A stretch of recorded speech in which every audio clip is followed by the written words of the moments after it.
Elder Mistletoe by Sterling A. Brown. Now, Elder Johnson's name been changed to Elder Mistletoe, and if you wants to hear it, here's the way the story go. Now, Elder had a hard time keeping his church folks straight. Funerals were too early, and marriages too late. Like Job, he was long patient, but when he was alone, said, Lord, I've been buked and scorned, but still thy will be done. One time he told a deacon to go a little slow. The deacon and his fellow crooks decided he must go. And since the elder's salary was 40 months behind, the deacon's board, it passed the vote to pay him off in kind. And for the 4 long weary years that he served the cause, they piled a table full of stuff, and this was what it was: a Dominica rooster and a white leghorn hen had been upon old Noah's Ark, and both had whiskers then, 2 pounds of dried up spare ribs, some hog's head, and some shine, a couple of quarts of black-eyed peas, and a jug of homemade wine. Was good enough for pickling and put in a bucket full of lard. And a peck of Irish potatoes was little and was hard. And Elder looked down on this pile of stuff upon the floor, and the look he had upon his face was not like Job's no more. The time has come, dear brethren, when good friends has to part. So let us sing, oh, what a change done took place in my heart. The song was done, the folks was sharp to see what things was next.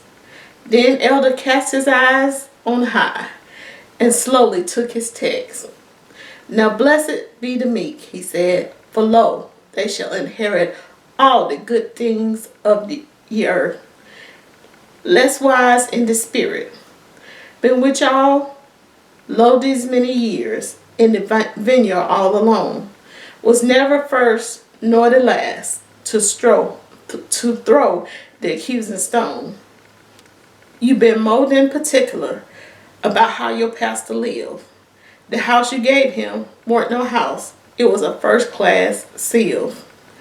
The salary you promised me got held up on the way, and how you holds me in your heart I sure can see today.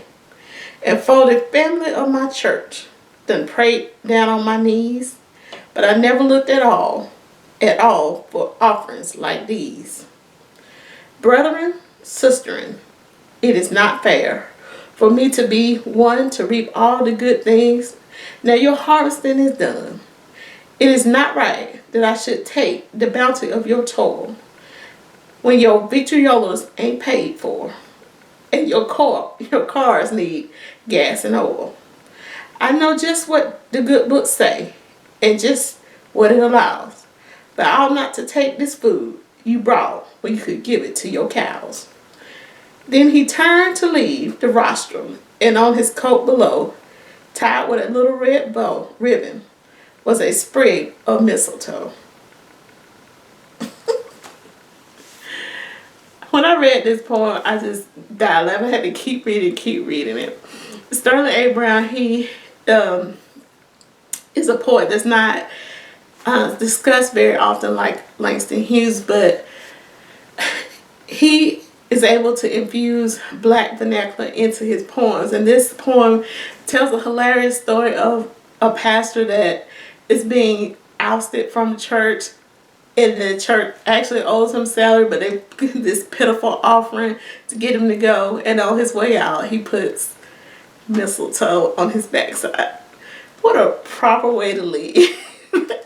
So I know this poem was a little bit longer, and I hope I didn't stumble over the vernacular that he uses and got the message across. If you like this poem, please let me know. Thanks for watching.